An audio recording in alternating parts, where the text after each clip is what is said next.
Hi and welcome. I'm Holly Atkinson, Head of Metaverse Tech at Boson Protocol. And today I'm here to talk with these wonderful guests about the future of brand experience in the metaverse. So just to introduce our amazing speakers, today we have Kathy Hackle, Chief Metaverse Officer of the Futures Intelligence Group. We have Drew Harding, co-founder of MetaFactory, Agustin Ferreira, foundation lead of Decentraland Foundation, and Paul Acello, creative director of Ouroboros, or Ouroboros, I should say. Sorry about that. So today we've gone live in Decentraland with Ouroboros and MetaFactory. So jump into Decentraland now, check us out if you haven't already. You can experience commerce in the metaverse.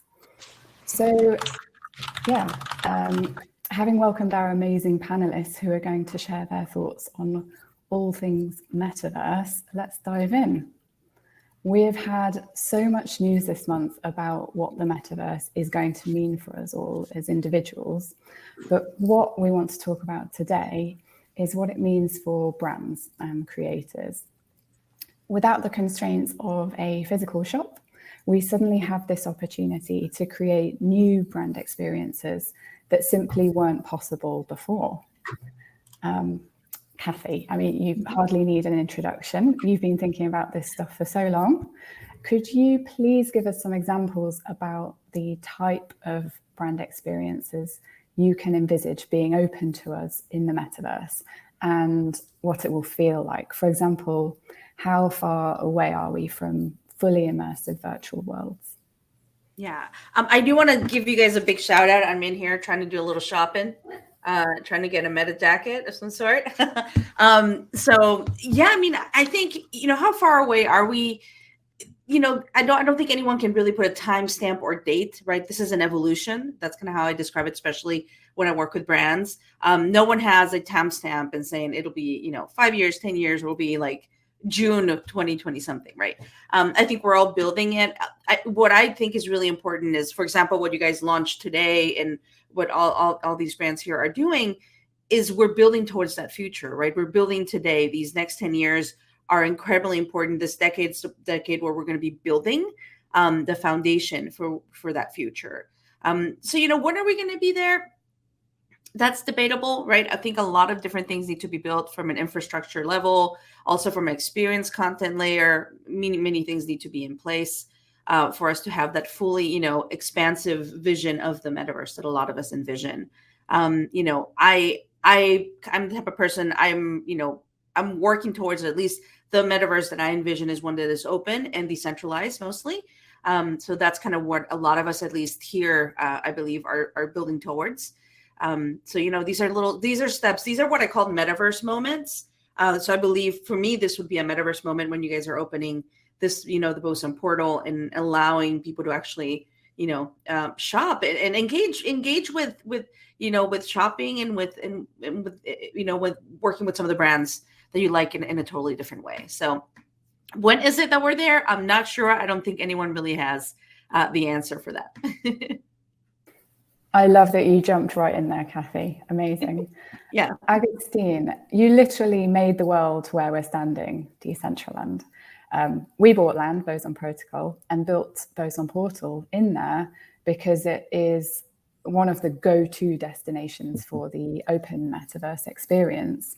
How much do you see brands beginning to seize the opportunities that Decentraland and other similar worlds can offer them? Hey, Holly, thanks for having me here and for your kind words. I'm super excited about the Boson Portal launch and everything that your team is planning for the next upcoming months. So first of all, congratulations to the whole team. I'm super excited what you are building.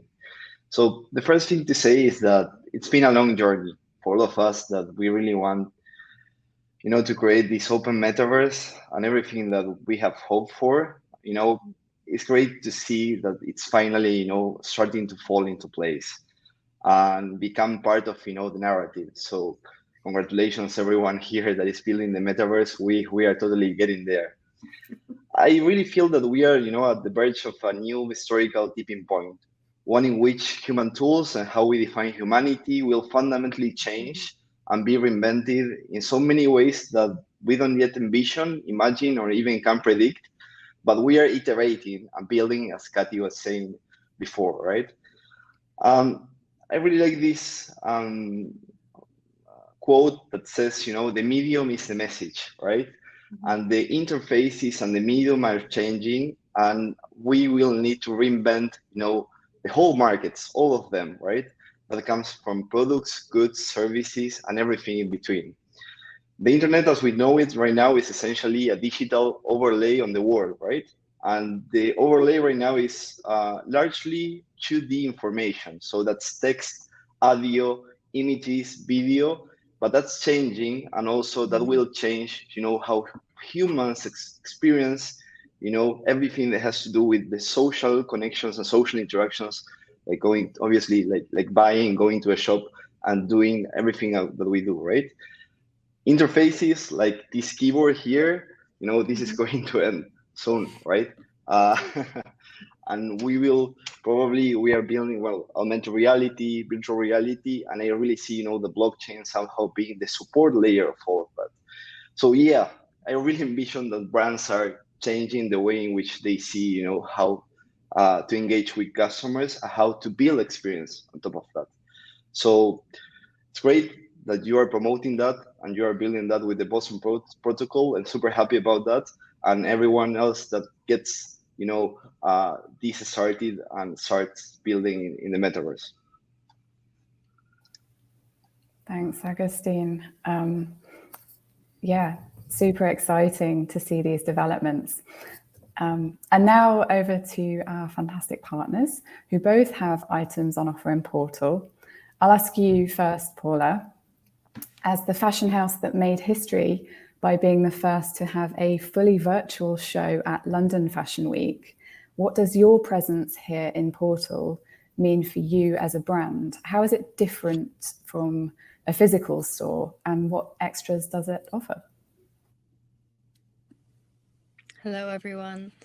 Yeah, I mean, we were really excited to be part of Decentraland, of course, for the fact that it's an immersive world that's never existed in the physical world before. It's really a way to dream as a creative in ways that are not quite possible in the real world, and also in a timescale that's much faster.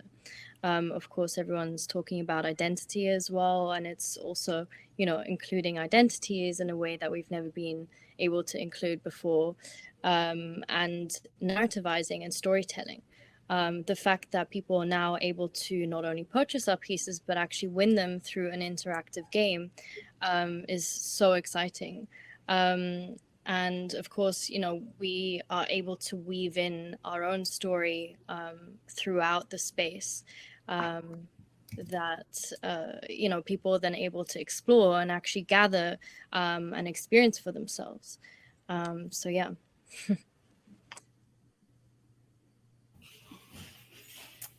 So, Drew, you're obviously coming at this from a slightly different direction to Paula, not only just a different style, but you're also fully crypto native with MetaFactory. What do you think are the most important things about the Metaverse brand experience? Oh man, yeah, it's exciting to see this emergence, this new medium layer to culture, really. I see, the evolution of a brand experience kind of in the metaverse as more than just a shift in focus to the digital or the virtual, but really a cultural paradigm shift in the way we think about future of work, future of commerce, obviously with what Boson's doing.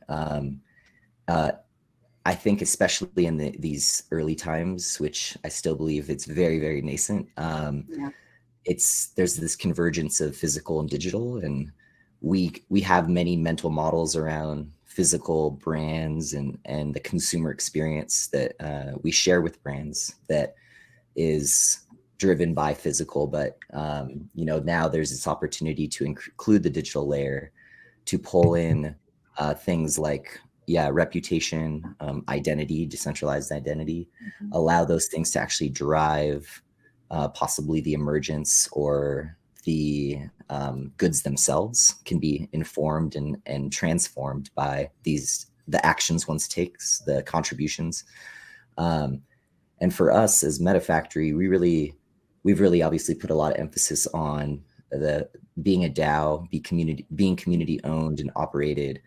And for us, and the idea of that brand experience, it's really about moving our community, our consumers, from passive consumers to active participants, and rewarding everybody in the entire value chain that contributes, which can be everything from buying something as a patron to designing to helping to run things, is rewarded and able to participate in essentially ownership and helping to steer the vision of the brand, what partners we engage with, what things we focus on, what our values are as a brand. So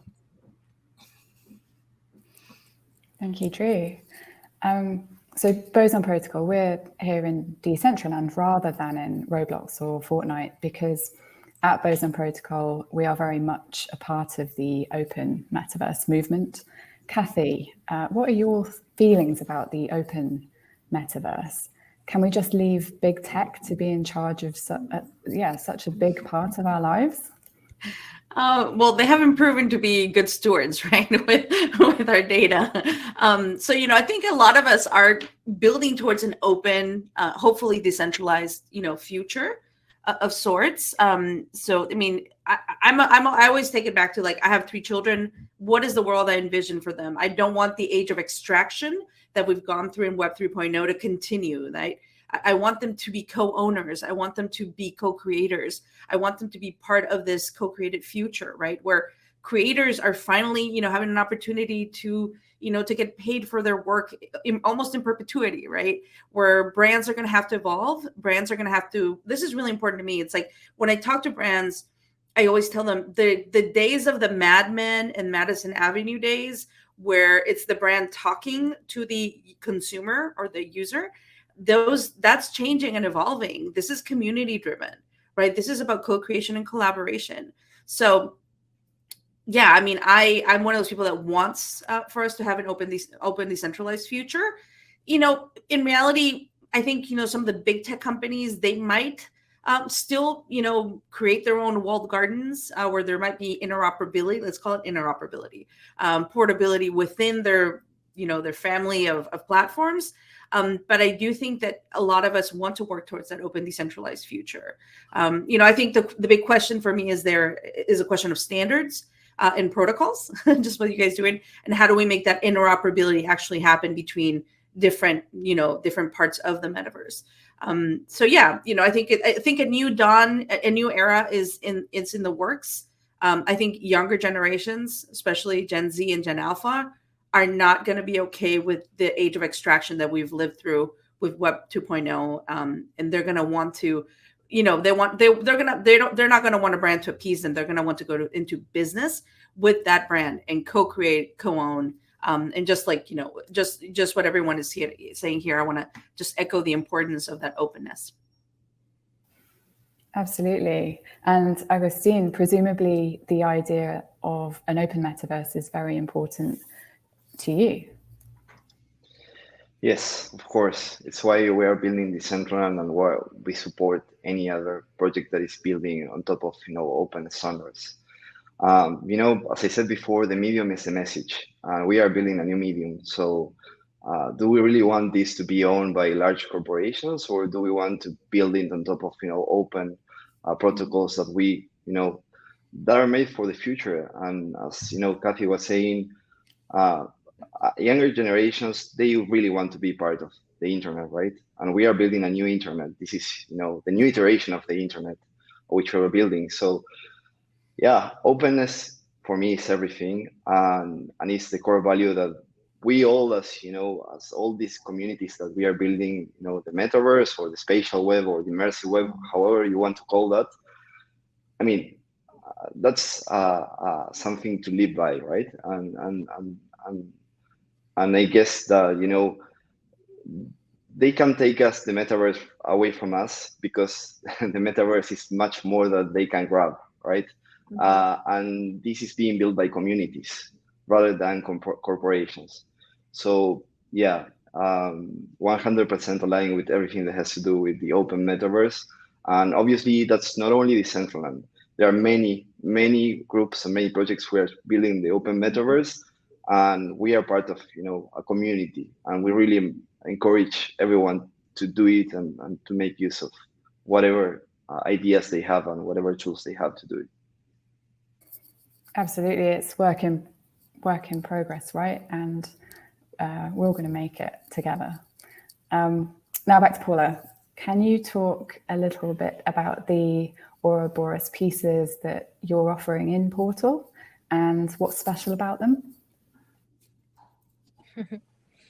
Thank you. Yeah, it was a real pleasure actually building these pieces, again, obviously because of the broad ability to storytell throughout the space as well. So within the space, we built it up as obviously several layers. I don't want to give away too much. I want everyone to go and experience it for themselves.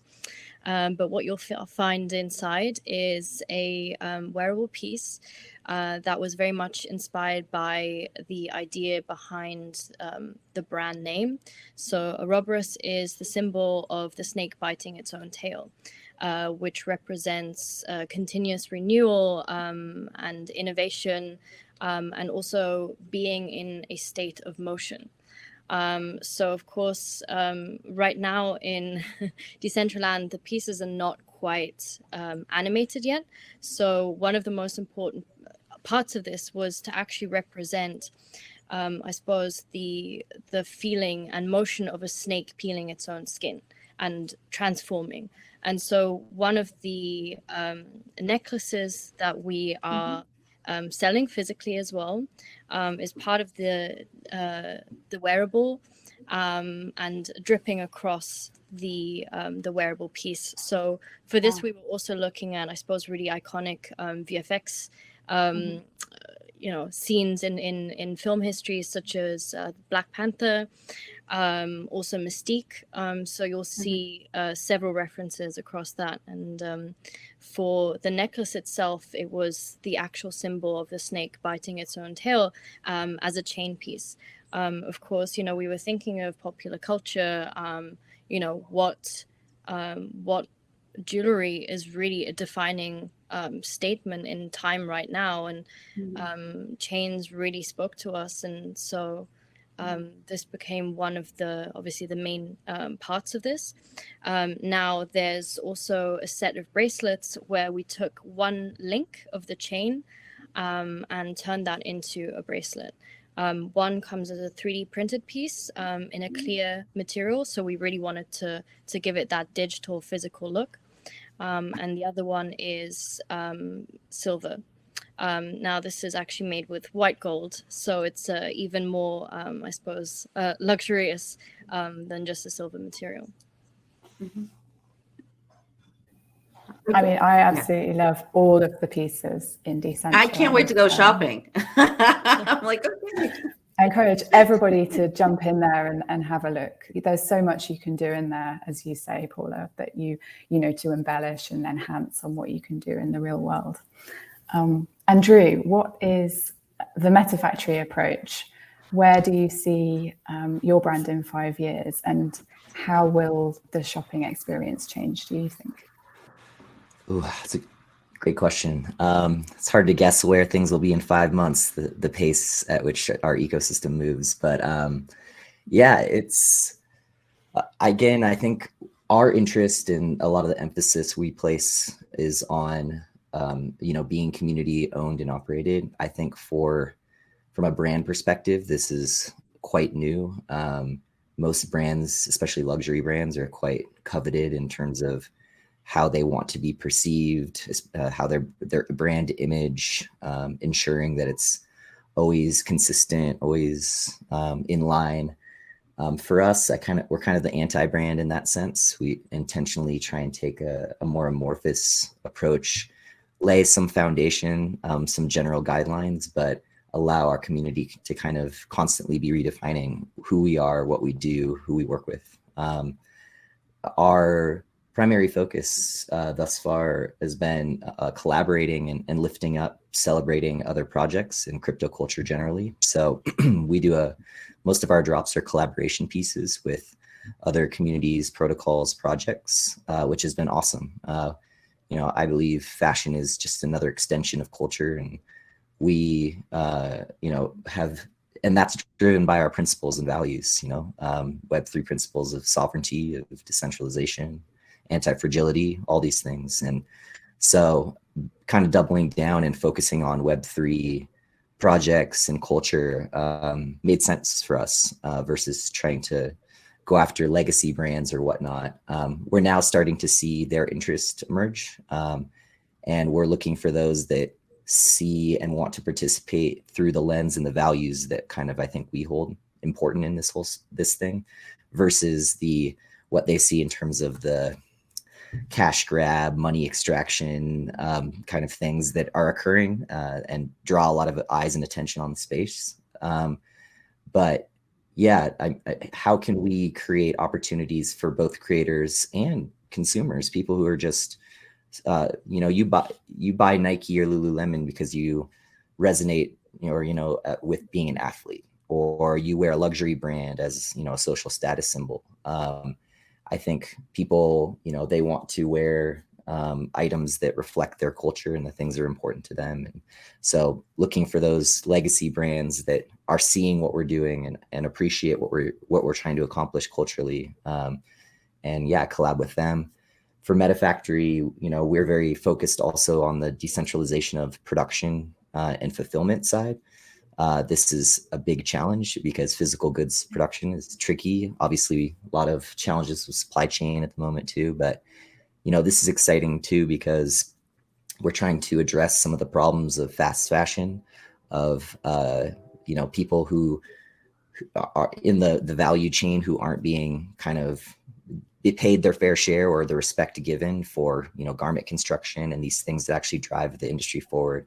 Whereas the brand is always kind of seen as the leader or the driving force, which is not always true. And I think this is also a way of kind of helping to reshape culture to think about and purchase based on value over price. And so, yeah, generally too, I think this plays out in the virtual sense and digital side as well as the physical side. And I'm very keen to watch kind of this convergence continue and to even extend beyond fashion because obviously brand can represent more than apparel too. So.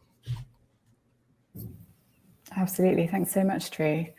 A final question then to you, Kathy. At the moment, we get the feeling that we really are standing on the edge of something, life-changing. What are the possibilities you see unfolding, say, by 2030? Yeah, I think, there's going to be advancements, obviously, in the hardware and how we engage with these worlds. You already see, big investments happening, from some of the biggest names in tech, obviously. But I think, it'll be an evolution. Will we be there, right? The greater vision of the metaverse. I mean, a lot of things need to be in place for that to happen. We'll be further along. We'll probably look back at this panel and laugh and be like, wow, we sounded so antiquated of sorts, right? Trying to talk about these nascent technologies.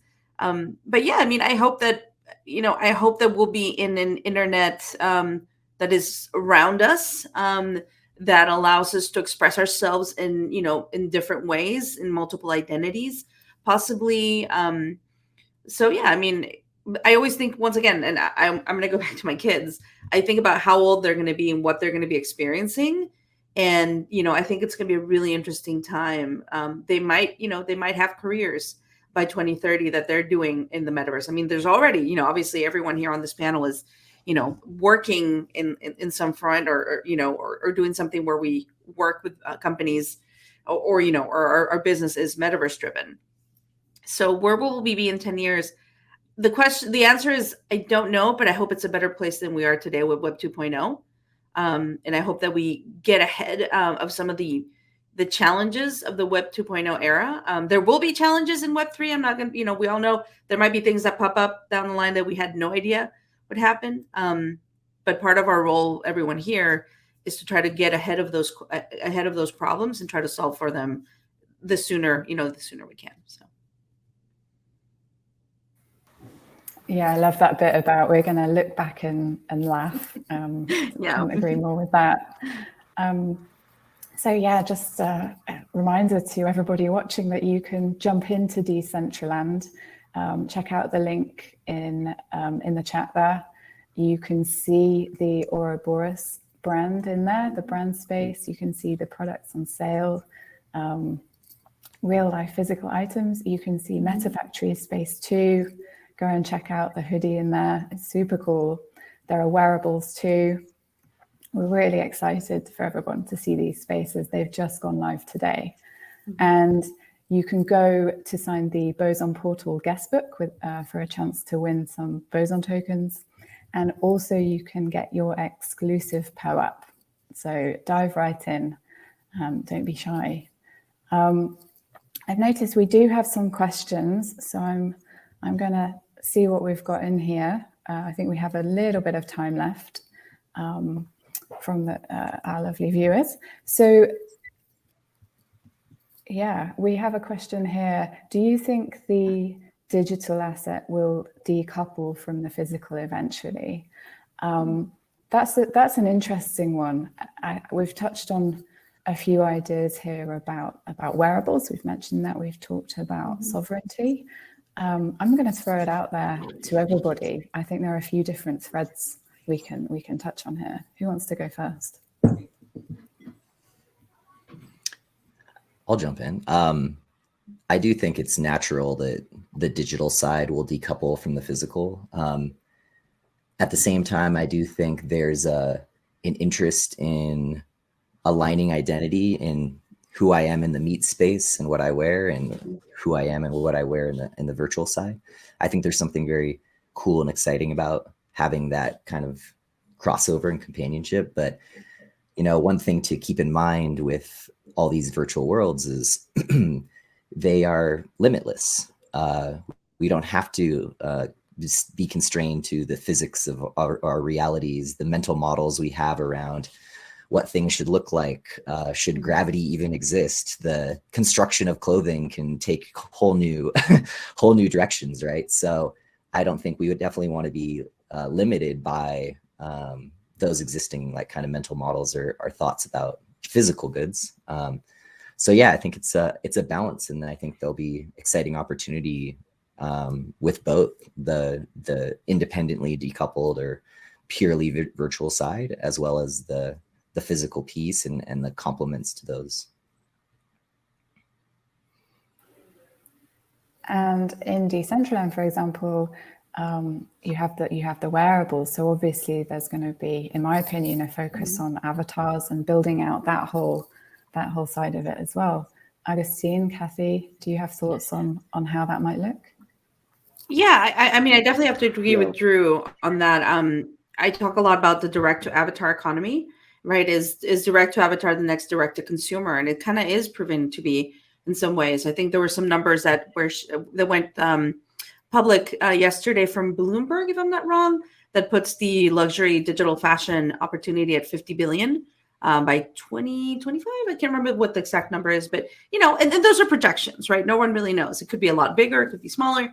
Those are projections. But I think that starts to signal to the market that there's an opportunity here, both for the legacy brands, but also for the newer brands like the Ouroboros and the Meta Factories of the world, of, you know, creating these new opportunities, these new brands that people are going to feel, you know, aligned with. So.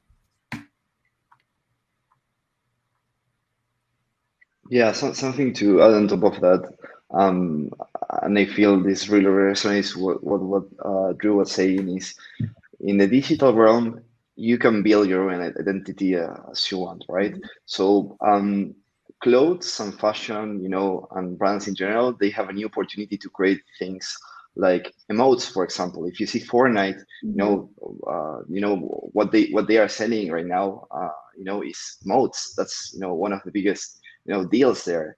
So that happens with custom emotes, custom avatars, also tokenized 3D assets. It's not only clothes, but also everything in between that's going to be part of our life, in the metaverse. All right. I also see a big opportunity happening in the world right now that has to do with the creators economy, right? Everyone is kind of leaving their day job and they are seeing opportunities in the internet, and blockchain and metaverses are going to be a huge driver for that. So yeah, this is really going to evolve, and probably it makes sense that it's going to decouple a little bit from the physical to the digital, because it's a really nice play where we can get to create whatever our imagination. Yeah. You Thanks. could argue Fortnite's already the largest fashion apparel company in the world, because their entire business is driven by skins. So it's an interesting way to think about it. And yeah, I agree. I think we're seeing the evolution of the gig economy play out. The moving from I drive an Uber occasionally, or I have a gig job that helps add to my income. But I think DAOs and this whole space will provide opportunities for people to get involved, and instead of that being a transactional relationship, being one of ownership and being one of for lack of a better term, kind of equity in what you're building and what you're contributing to. So. Also, to add to this, I suppose, is almost the next generation when physical and digital really becomes interlinked through wearables. And that's something that we're definitely really excited about as well. I mean, more and more wearables are being released on the daily. Of course, we recently had the opportunity to try out one of the Snapchat AR glasses, which was phenomenal. So, I think it's going to open up a whole new realm of opportunity, both for creators and of course for brands as well, which we're definitely, as mentioned, very, very excited by, and maybe Decentraland as well. And to sorry, Joe, I was going to say really quickly on that topic, the jacket that we have created in partnership with the Boson team, the Boson Protocol jacket, actually has a physical silicone chip in it, embedded in it, which allows for that object to be cryptographically verified on the blockchain. Allows for things. It's essentially a crude cold wallet that allows you to sign a transaction. It can hold NFTs. This could enable experiences later in the future, and it provides a linking, a blockchain on-chain based linkage between a physical good and a virtual one. So that'll also be included in the item itself. So you could potentially wear the jacket, and that would allow you to get into the stadium or without even a ticket, right? We're actually working on a conference event where all the jackets and pieces we've produced that include this hardware, that's a partnership with the Kongland team. If you're familiar with that project, it's their hardware. There will be a VIP section that you'll be able to be getting access to, essentially. So, you still need the bouncer, right? You still need the bouncer because they don't have the jacket, but maybe a robo bouncer, but some level of verification will be available. Yeah. Brilliant. And I think, that unlocks new opportunities too, right? A new experience. And I think it's a lot, what I think this whole virtual layer provides is a more of an experiential opportunity for, instead of I bought this hoodie or hat I like and I wear it to represent something. I bought this hoodie or hat. I now am invited into this brand. Possibly I have governance rights. I'm able to participate in this virtual world. There's a community there. There's so much discovery. The rabbit hole spins down, and it's great that it's able to, for us, we see this very tangible experience of I buy an item turn into my first push into all things virtual, Web3, blockchain. So it's been exciting to see that for people who are new to the space. Yeah, and I'm over here trying to look at the necklace. It's beautiful. Thank you. Guys, you guys are gonna make me go broke. Yeah, it's a special one. Beautiful. And I Yeah. think we lost Holly. I don't think we're live anymore. No, I think we are. Oh, we still okay. We lost Yeah, our yeah. moderator. Well, Kathy, actually, so the necklace is also embedded, and I suppose this is kind of giving it away for everyone else, but the necklace is also embedded within the rest of the space. So we really took like a whole 360 approach, where parts of the wearables are all around you. You're walking inside of it. You're wearing it. You can obviously purchase it physically as well. So yeah, That's awesome. yeah. That's very, very exciting. And I guess while we wait for Holly to join us, so what is the process when you buy it? Because I know there's a frequently asked questions. So if I go in and say I do start quest or proceed, what is the process? It's an NFT, and then like how long does it take to get to me? I mean, obviously there's supply chain issues. I understand that, but what is the process of getting the actual physical item?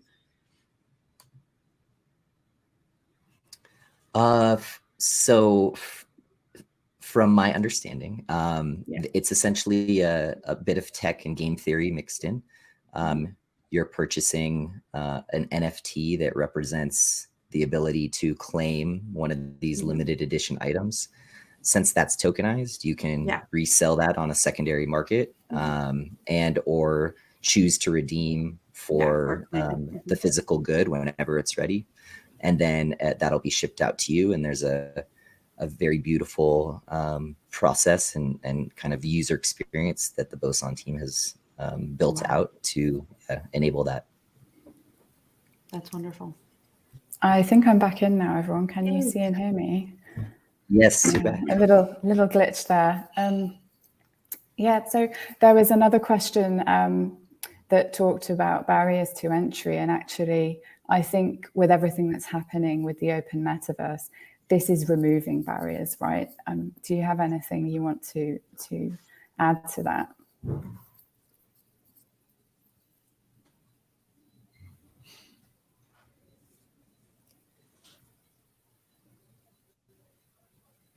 Was that? Yeah, what was that for? Yeah, I guess an open question. No one wants to step on anyone else's toes. Everyone's so I'll polite. defer to the. I feel like I'm So speaking polite. Well, I don't mind embellishing. I think with things like Boson Portal, it's really opening up metaverse commerce to everybody, right? You don't need to do anything special to log on. You can go into the space. It's open to everybody. You can look around. You can do that from the comfort of your own home. You can do it from anywhere that has an internet connection effectively. And this is super incredible because it's, for me, driving value back, as we talked about, to the creator economy. It's bringing in new kind of revenue models that you've touched on, Kathy, where your kids will be able to derive value from the stuff they work on in a new way. And that's super important in this open metaverse concept that we're all building together. So yeah, I'm absolutely thrilled that you've all been able to join for this panel today. And thanks for keeping it going for a few minutes there when I couldn't speak. So yeah, any last words before we close this one? On your most recent, that last point you made, I think there's something really special, and especially when we talk about decentralized brands, that's possible there. It's a challenge, but all big opportunities are. This idea of if we can actually decentralize the production of any physical good, and we can actually fingerprint on chain who has touched and contributed to the development of that project. Let's say it's apparel. It could be the person who's picking the cotton, dyeing the cotton, sewing it up, the garment, the pattern maker, garment construction maker, everybody in the chain that touches it.